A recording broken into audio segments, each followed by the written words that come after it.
Ashamaa akkam jirtu kabajamtootaa fi daawwattoota koo Dr. Obsaan jedhama.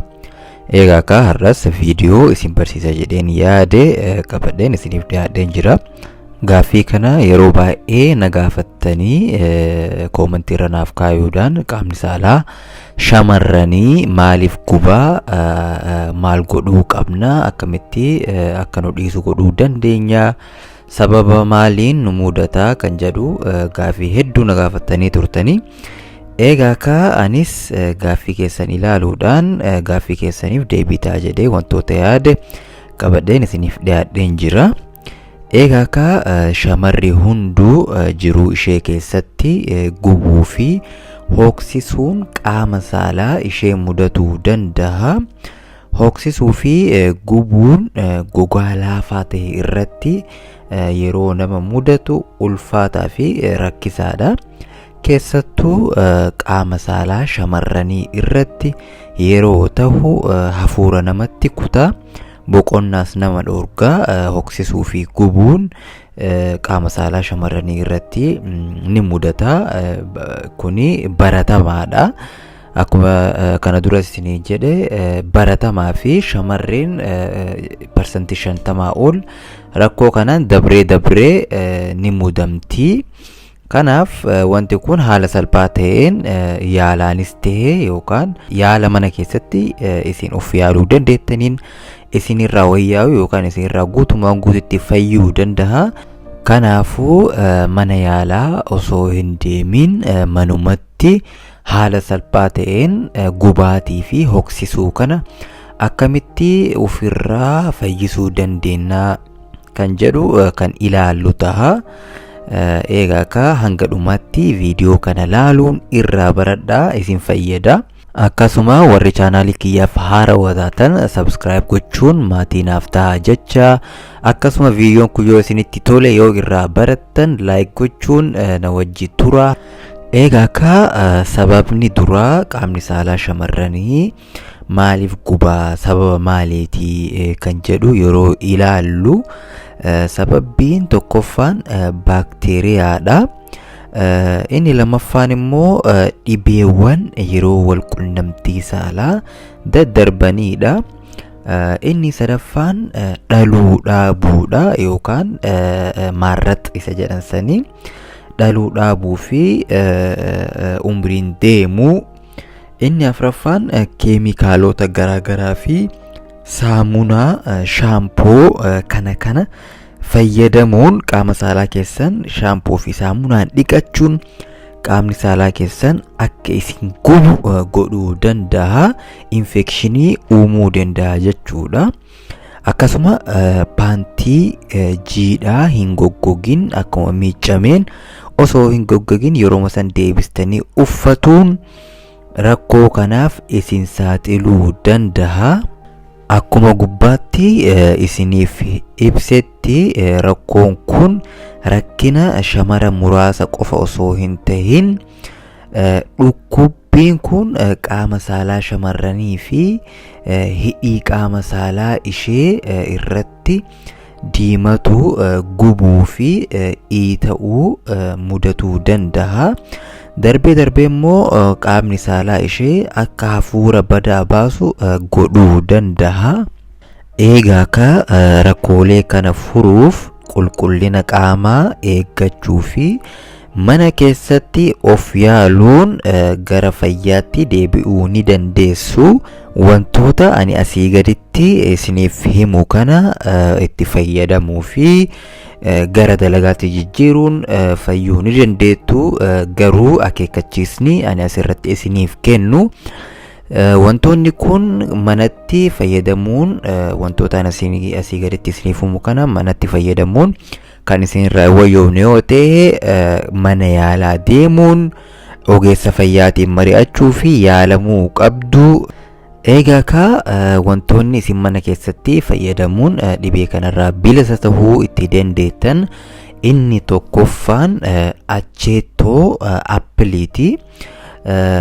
Acheettoon appilii hooksisuu fi gubuu qaama saalaa kan hirdhisuudha. akkasuma antifangasii fi antibakteeriyaa of keessatti qabatee waan jiruuf gubaatii qaama saalaa balleessuu ni danda'a. akkasuma pH naannawa qaama saalaa ni deebisa. egaa akka acheettoo kana akkamitti fayyadamuu dandeessu kan jedhu yeroo ilaallu acheettoo maankaa fal'aana yookaan maankaa 2 birciqqoo bishaanitti naquun bishaan ho'aa wajjin walitti makuun guyyaa muraasaaf guyyatti yeroo 2 qaama saalaa ittiin dhiqatuudha. ittiin dhiqatuun fayyadamuun dandeessu. kana malees appilii acheettoo fi damma walitti makuun bishaan qorraa wajji dhuguu dandeessu. kana fayyadamuun yaaluu ni dandeessu jechuudha. inni lammaffaan huccuu yookiin carqii qabbanaawaa fayyadamuun bakki isin hooksisuu fi isin gubu akka hadooduu fi isin hin gubne godhuu dandeessu. huccuu qulqulluu qopheessuun akkasuma cabbii yookaan baradoo huccuu san keessa kaayuudhaan qaama saalaa keessanirra sekondii 30f hafuura baafachaa bakka isin gubu sanirra kaayuudha. sekondii 30 hafuura baafachaa sekondii 30 immoo qaama saalaa keessanirra carqii baradoo yookaan cabbii wajjin walitti martansan qaama saalaa keessanirra kaayuu sekondii 30 booda ifirraa kaasuun bakki sun akka hadooduu fi bakteeriyaaleen achirratti argaman akka du'an godhuu ni dandeessu. egaa kana kan fayyadamuu dandeessan yeroo muraasaati fi guyyaa muraasaaf qofa yeroo dhukkubbiin yookaan gubaatiin kun isinitti dhagahamu qofa ta'uu qaba. akkasuma yeroo mana fincaanii fayyadamtanitti bishaan qorraan qaama saalaa keessan dhiqachuu dandeessu. kunis isin fayyada. sadaffaan sooqiddaa fi bishaan walitti makuun qaama saalaa keessan dhiqachuun fayyuu ni dandeessu. sooqiddi baay'ina bakteeriyaalee hir'isuun akkasuma diimina gogaa sababbii infekshiniitiin dhufan hambisuuf baay'ee gargaara. bishaanii fi sooqidda maankaa tokko walitti makuun itti dhiqachuu ni dandeessu. kuni yeroo isin gubu qofa ta'uu qaba. sooqidda bishaaniin eega sirritti bulbultanii booda bishaan baay'ee ta'uu qaba. sooqidda baay'ee ittiin baay'isinaa. yeroo kana gootanitti sooqiddi asiidii waan of keessaa qabuuf yeroo baay'atutti illee dhiibbaa isinirraan gahuu waan danda'uuf sooqidda xiqqoma bishaan baay'ee keessatti makuun ittiin dhiqachuu ni dandeessu. osoo isin hin gumin garuu sooqidda abadan qaama saalaa keessanis akka hin xuune sooqiddi baay'ee hamaadha. kanaaf yeroo isin gubu qofatti bakteeriyaalee kana humna ajjeesuu ni qaba sooqiddi. kanaaf yeroo isin gubu kanatti bishaan wajji walitti makuun qaama saalaa keessan guyyatti yeroo tokko yookaan yoo baay'ate yeroo 2 qofa itti dhiqachuun akka isinirraa fayyu godhuu ni dandeessu. inni afraffaan urgoo yookiin itittuudha. itittuu aannanii jechuudha. itittuun qulqulluu tahe qaama saalaa gubuu fi gogaa dallanuuf baay'ee filatamaadha. egaa itittuun akka aadaatti kan beekamuu fi dur irraa kaasee hawwootni yookaan warri durii akka aadaatti kan itti fayyadamanidha. yeroo qaamni saalaa isaan gubu akkasuma dhibeewwan garagaraatiif itittuun faayidaa guddaa akka qabu duraan irraa kan beekamuu fi hanga ammaatti illee namoonni kan itti fayyadamaa jiranidha. Kanaaf itittuun gogaa dallanuu fi qaama gubuuf faayidaa guddaa qaba. Akkasuma infekshinoota keessaa fi baakteeriyaa hamaa ajjeesuun baakteeriyaan gaariin akka uumamuuf ni fayyada. Egaa yeroo hedduu namoonni baakteeriyaa yeroo jedhaniin waan hamaa qofatti fakkaata. Baakteeriyaan hamaa fi jiruu namaatiif baay'ee hamaa ta'an akkuma jiranitti baakteeriyaan dhala namaatiif fayyadan ni jiru. Egaa itittuun baakteeriyaalee san ni uuma. Egaa baakteeriyaa nama fayyadne san ajjeesuun baakteeriyaalee faayidaa qaban naannoo qaama saalaa keessanitti uumuun dhibee garaagaraa isinirraa dhoowwuu ni danda'a. Itittuu sirritti raafame sa'aatii 2 qaama saalaa keessan irratti dibatuu fi guyyatti yeroo 2 fayyadamuu. Akkasuma itittuu nyaachuun gubaatii kana hir'isuu ni dandeessu. Inni shanaffaan qullubbii adiidha. Qullubbii adiin antii baakteeriyaa of keessatti qaba. Kana malees amalli antibaayootik qullubbii baakteeriyaa ni ajjeesa. Akkasuma humna dhibee ofirraa ittisuu dabaluun qaamni keessan infekshinii akka hin uumne ni lolaa. Akkasuma ni fayyada.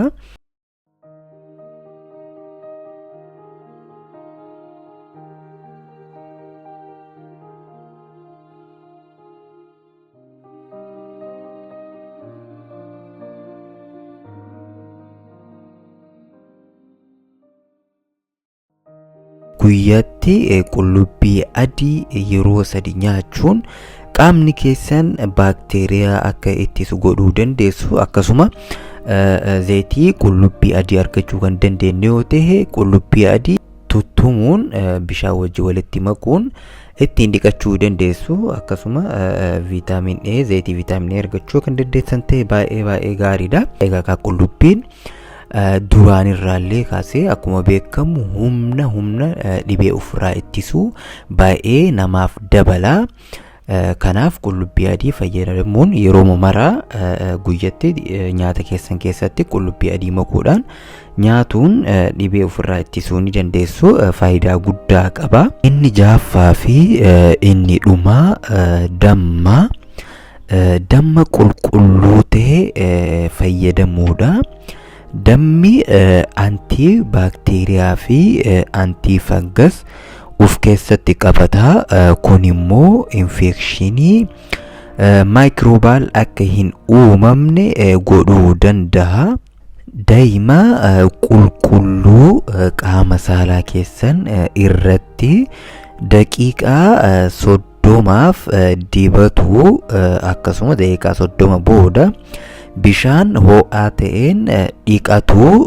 Dabalataan immoo damma nyaachuu fi bishaanii walitti makuun damma dhuguun faayidaa guddaa qaba. Akkuma reefu isiniin jedhe wantootni ani amma isiniif himu kun dhibee yeroo qaamni isin gubuuf kan fayyadamtan qofa. Yeroo gubaatiin kun isinitti dhagahamu waan kana fayyadamuu ni dandeessu. Akkasuma damma qullubbii kana yeroo biraatis guyyatti maankaa takka nyaatuun qullubbiillee nyaata keessan keessatti dhabuu dhiisuun faayidaa guddaa isiniif qaba. Fayyaa keessaniifis humna dhibee ofirraa dandamachuu fi ofirraa dhoowwuu baay'ee isiniif dabala. Kanaaf dammaa fi qullubbiis fayyadamuun faayidaa guddaa isiniif qaba. Appiliin egaa biyya keenyatti baay'ee waan hin argamneef warroonni biyya alaatti argamtan appilii soorachuun faayidaa guddaa qaba. Egaa dhumarratti wanti ani isiniif dhaamu qaamni saalaa keessan yeroo hundaa yeroo wanti kun isin gubu yookaan dhibeen kun isinitti dhagahamu adaraa yeroo hundaa qaamni saalaa keessan gogaa ta'uu qaba. Jiidhiinsa akka hin qabaanne yeroon goggogsuu qabdu yookaan kireemii gogaa laaffisu akkasuma qaama saalaa kireemii qaama saalaa irratti dibatamu gurraachina akkasuma finniisa kana balleessuuf kireemii qaama saalaa irratti dibatan gonkumaa akka hin dibanne kuni dhibeen kun akka isinitti hammaatuu fi yeroo yeroon akka isinitti deebi'u kan godhuudha. Kanaafuu adaraa irraa of eegaa. Kireemii akkanaa irraa of eeguun barbaachisaa fi dirqama. Kana malees yeroo mana fincaanii deemtanitti bishaan qulqulluu ta'een dhiqachuun qabdu. Kanaaf yeroo mana fincaanii seentan bishaan qulqulluu ta'een waan qulqulluu ta'etti qicuun akkasitti harka qulqulluu ta'een harka keessan dhiqachuun qaamni keessan guutuun qulqulluu ta'uu qaba. Dafqii akka isin irratti hin argamne harka qulqulluu ta'een qofa saamunaan harka eega dhiqattanii harka qulqulleeffatanii booda akkasitti qaama saalaa keessan tuquu dandeessu. Kana malees paantii keessan guyyaatti yeroo lamaa ol jijjiiruu qabdu. Yeroo dhukkubbiin kun isinitti dhagahamutti, yeroo qaamni saalaa keessan isin gubutti paantii keessan yeroo yeroon jijjiiruu qabdu. Yoo xiqqaate guyyatti yeroo lama paantii keessan jijjiiruu qabdu. Sanii ol yoo ta'es faayidaa malee miidhaa hin qabu. Kana malees yoo dandeessan yeroo dhukkubbiin kun isinitti dhagahamu paantii hin uffatinaa. Abadan paantii hin uffatinaa. Paantii ofirraa baasuun akkasitti rafaa. Maaliif yeroo qaamni saalaa keessan ho'uu fi paantiin waan isin qabduuf yeroo sanitti hoksisuu fi gubaatiin kun isinitti dabala. Paantiin ho'a cimaa ho'a guddaa waan uumuuf akka qaamni saalaa keessan isin gubu godhuu danda'a. Kanaaf yeroo gubaatiin kun isinitti dhagahamu paantii malee rafuu qabdu. Kuni fayyaa keessaniif isin fayyada. Kana malees yeroo qaama dhiqattanis ta'e yeroo kaan qaama saalaa keessan gonkumaa saamunaan dhiqachuu hin qabdanii. Akkasuma shaampoo garagaraatiin qaama saalaa keessan akka hin dhiqanne yeroo qaama dhiqattanis saamunaan sun qaama saalaa keessan akka hin xuunetti qaama keessan dhiqachuu dandeessu. Kana malees yeroo gubaatiin kun isinitti dhagahamu saamunamaa silaa ofirraa dhiistanii filatamaadha. Akkasuma dabalataanis yeroo qaama saalaa keessan dhiqattanitti yeroo mana fincaanii seentanitti qaama saalaa keessan humnaan hirriginaa. Humnaan yeroo dhiqattanitti humnaan hirriginaa. Suuta gubbumarra bishaan qulqulluu ta'een qofa dhiqadha. Humnaan qaama saalaa keessan yeroo hirrigdanitti dhibeen kun isinitti hammaachuu danda'a. Kanaaf suuta qaama saalaa keessan dhiqachuu ni dandeessu. Kana malees wanti an dhumarratti isiniif dhahamu yeroo qaamni saalaa isin gubu kanatti gonkumaa osoo wanni fedhe dhufee qaama saalaa keessaniin walqunnamtii saalaa akka hin goone. Yeroo gubaatiin kun isinitti dhagahamutti walqunnamtii saalaa kamuu irraa of eeguu fi walqunnamtii saalaa gonkumaa godhuu hin qabdu. Yoo kana kan gootan ta'e wanti kun isinitti hammaachaa deema. Kanaaf yeroo gubaatiin kun isinitti dhagahamutti walqunnamtii saalaa irraa fagaachuun baay'ee faayidaa guddaa qaba.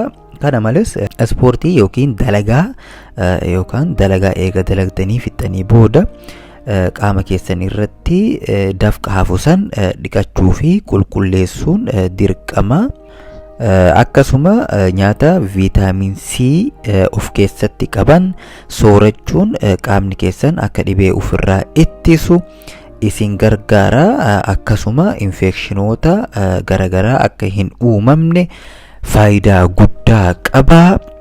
Eegaa kabajamtootaa fi daawwattoota koo sagantaa kiyya kan har'aa asirratti xumureen jira.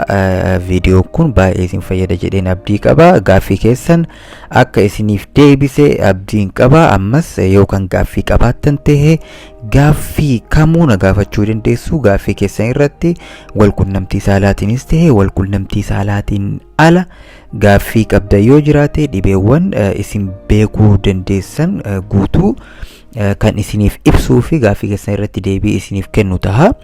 Kanaaf komentii irratti yaada keessan naa ibsuu dandeessu. Akkasuma gaaffiis na gaafachuu dandeessu. Bal'inaan viidiyoodhaan kan isiniif fidu taha. Kana malees warri peejii kiyyaaf haarawaa taatan subscribe gochuun maatii naaf taha. Akkasuma viidiyoon kiyya isinitti tolee jiraate laayik gochuun hamilee naaf taha jecha sagantaa keenya kan har'aa asirratti xumurreen jirra. Fayyaa argadhaa, fayyaan dhabinaa.